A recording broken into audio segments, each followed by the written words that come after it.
tev patīk iet ciemos?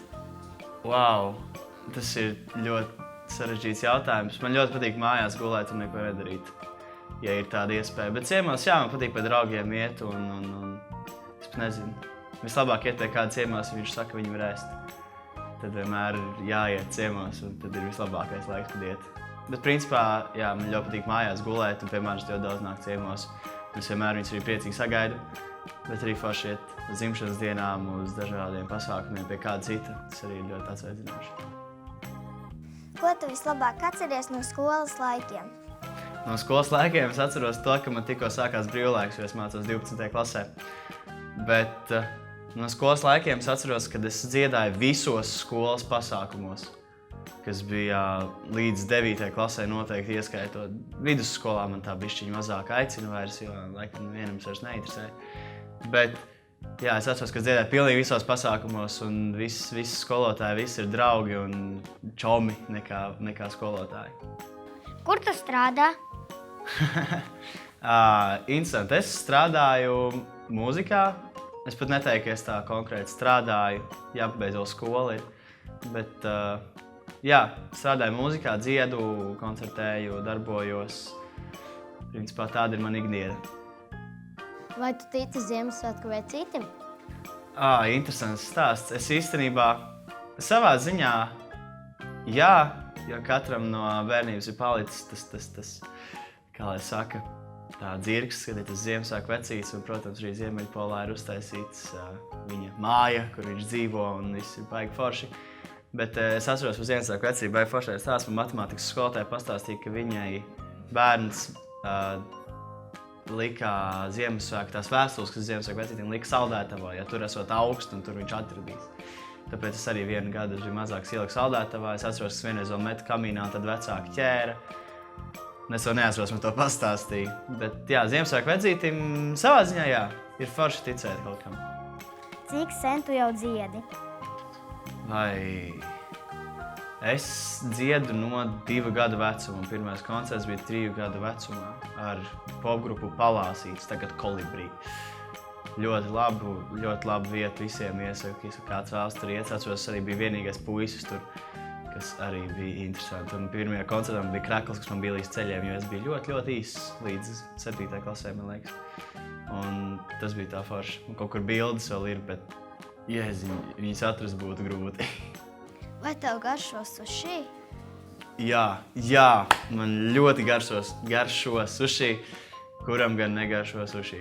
Īstenot, man labākajam draugam negaršo suši. Viņam negaršo tās jūras zāles, kas ir apkārt ir, jo viņas ir, es nezinu, kāpēc viņam negaršo. Bet suši man ļoti garšo ķīniešu ēdienu. Es vispār ēdu visu. Ja tikai dod, tad es ēdu, jo man ēdiens vienkārši ir garšīgs. Kāds tev skolā bija mīļākais mācību priekšmets? Klasiski. Ļoti daudz atbildētu brīvstunda. Bet man ļoti patīk. Es nezinu, man vispār ļoti patīk. Es nezinu, tas ir dīvaini, ka man patīk iet uz skolu, vairāk kā satikt draugus. Man ļoti patīk tās stundas, kurās skolotājs interesanti pastāstījums. Mums ir psiholoģija 12. klasē. Un tur tiešām skolotāji ļoti forši runā un tiešām prieks ir klausīties. Kā arī, protams, matemātika, jo ir forši skolotāji. Sports, kā jau visiem, kuram nepatīk sports. Diemžēl man skolā vairs nav mūzika, bet manai klasei, bet tā man arī ļoti patika. Vai tu varētu pastāstīt tagad kādu pasaku? Es varētu pastāstīt pasaku par Vinniju Pūku, jo mums šobrīd notiek izrādes ar Vinniju. Bet es pat īsti neatceros. Atkarībā, kas ir pasakas. Ir ļoti daudz dažādas. Ir tās Disney filmas, pieņemsim, Frozen un viss tās. Tas arī savā ziņā ir pasakas. Es domāju, ka jā, varētu. Mierīgi. Kāds ir tavs mīļākais dzēriens?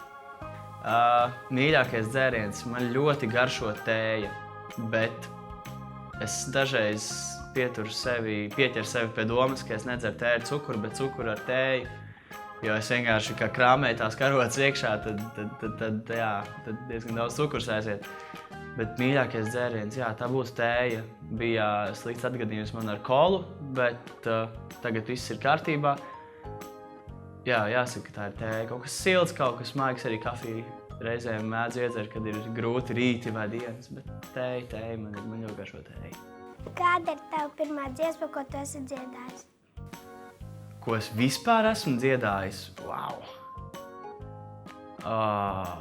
Tas bija, laikam būtu jāsaka, kad man bija kādi arī 4 gadi, ko es pats dziedāju, kas nebija popgrupa, 4-5 gadi. Es atceros Spicē vai Alfā vai Spicē. Lielveikalā bija karaokas konkurss, un tur Laura Sēniks vadīja. Un tur es pirmo reizi satiku Lauru Rēniku. Es biju ļoti lepns, un pirms tam jau es biju dziedājis dziesmu 3 vīri, kas ir no... Kuras izrādes, kuras filmas tas bija? Neatcerēšos, bet 3 vīri kādreiz bija hei, hei, hei, hei, hei. Un tā bija dziesma, ko es dziedāju, un es visur ar viņu gāju. Man likās tik forši, un tagad, kad es viņu paklausos, man tos ierakstus, kad es dziedāju tāds.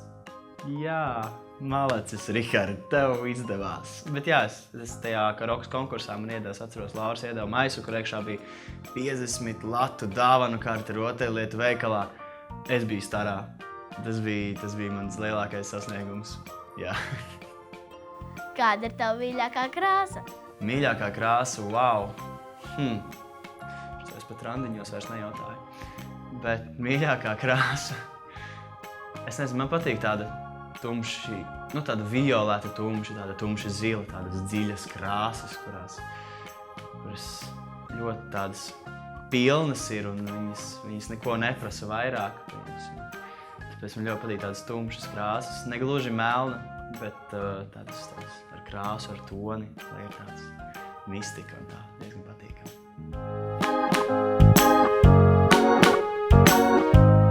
Kāda ir tava mīļākā dziesma?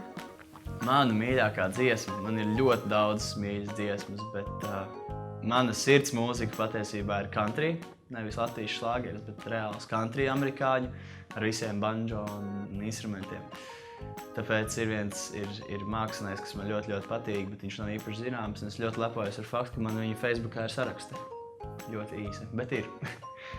Un tas ir Adam Gregory, laikam Crazy Days. Es atceros, es par viņu klausījos, ka man bija arī kaut kur 10 gadi ar brāli, un tad es pirms kaut kādiem 2 gadiem atradu viņu. Atradu to dziesmu, es nevarēju ilgi domāju, kā viņu atrast. Es atradu vienkārši visus albumus pat taisnā ielādēju datorā, telefonā, un tad, lai arī kur es braucu, vienmēr viņš ir, kā es lieku zausiņām un klausos. Jā. Kā mainījies tava dzīve pēc šova Jaunā talantu fabrika? Mana dzīve ir ļoti mainījusies. Ja runā par konkrētām lietām, tad numur 1 tā būtu skola, ko es 11. klasē pussemestri nebiju. Un tad bija baigi grūti pieraut, un tagad jūtu tās tēmas, kad viņas atkārtojās, tāds, par ko viņi runā. Bet ir mainījusies, protams, ir tā sava veida atpazīstamība, kas ir ļoti forša, un ir daudz lielāka motivācija, ka tā cilvēka rakstā, ka viņi novērtē to, ko tu dari. Un tas ir ļoti tāds iedvesmojošs brīdis, un tas ir tāds savu veidu dzenulis, kādēļ es to daru, un tas man vienkārši ļoti patīk. Es nevaru iedomāties sevi nekur citur, kā tieši mūzikā ar jums. Un tādēļ es šeit esmu, un tieši pēc šova tas man atvēra ļoti daudz durvis, kurām es lielai daļai izgāju, centos iet cauri. Vai tu bērnībā daudz ceļoji pa Latviju? Jā, ja ņem vērā faktu, ka man joprojām iet bērnība. Bet, jā, es atceros, es vienmēr, man liekas, atcerēšos, es biju meistarklasē, dziedāju ar Māju Lūsēnu. Mēs izbraukājām teju visas Latvijas skolas, mums bija kādas 2 vai 3 gadus pēc kārtas, mēs braucām pa Latvijas skolām koncertēt. Tas bija vienkārši izcili, es pat nezinu, kā pateikt, atceros, bet tas vēl bija pēc Zelta talantiem, kas bija 7. vai 8. gadā. Un es atceros, bija skola, Bauska, bet Dobeli, jā, man liekas, tā bija tieši Dobeli. Kad bija, kā parasti pēc koncertiem, tur ir autogrāfi, paprasa autogrāfus, nofotografēties, viss super. Es tur sēžu, rakstu, viss baigi forši, citu man tur bija gadi, nezinu, 11, 12 gadi. Un pēkšņi tas, kas mums organizēja to tūri, paņem aiz rokas, izvelk ārā un saka, skrien! Es nedomāju, vienkārši skatos, vienkārši skrienu, viņš bija nofilmējis, ka tur man likās vienkārši bišķiņa apkārstā, bet visa zāle bija piepildīta.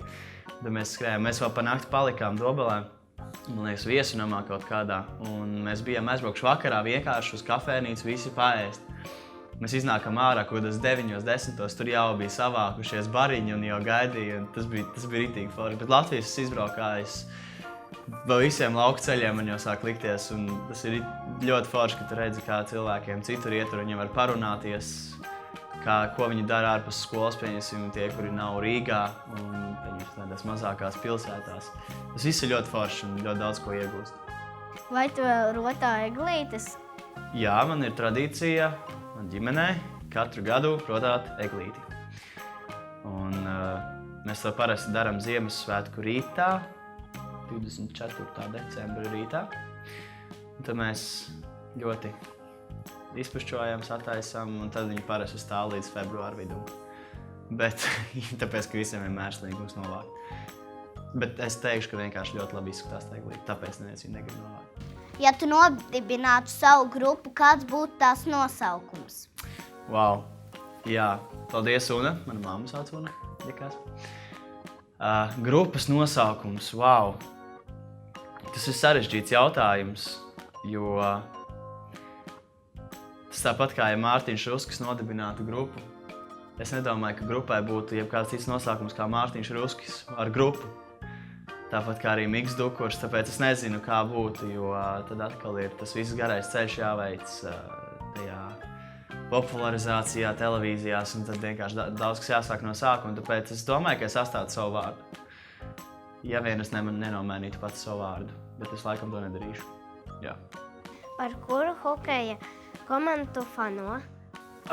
Es laikam nebūšu oriģināls un minēšu, ka liela daļa šo atbildēs tieši tāpat kā es. Tas, protams, ir Rīgas Dinamo. Un tur nav ko daudz piebilst. Man arī Rīgas Dinamo jaunieši, kur spēlē mans bijušais klases biedrs, Arta Abola dēls Rodrigo. Ļoti foršs puisis, čalis un jā, Dinamo Rīga, ko tur daudz teikt. Protams, mēs esam latvieši, mums visiem ir jāturās kopā un tas viss ir ļoti superīgi aiziet uz spēlēm, kad iesiet pirmos vārdus, visiem tāds jā, pa visu arēnu aiziet, tas vilnis. Un vienmēr uz tām hokeja spēlēm ir daudz jaunieši, vecāki, un tur vienkārši tā atmosfēra ir ļoti, ļoti forša. Tāpēc es uz nevienu citu spēlēm, man liekas, neesmu bijis vispār. Tāpēc Dinamo Rīga, cepuru nost, mana mīļākā komanda. Esmu Rihards Bērziņš, mans dzīves moto būtu nesakot citiem, darīt to, kas tev patīk, to, kas tevi piepilda, un darīt to, ko tu mīli visvairāk. Un ko es jums visiem novēlu, tieši to arī darīt.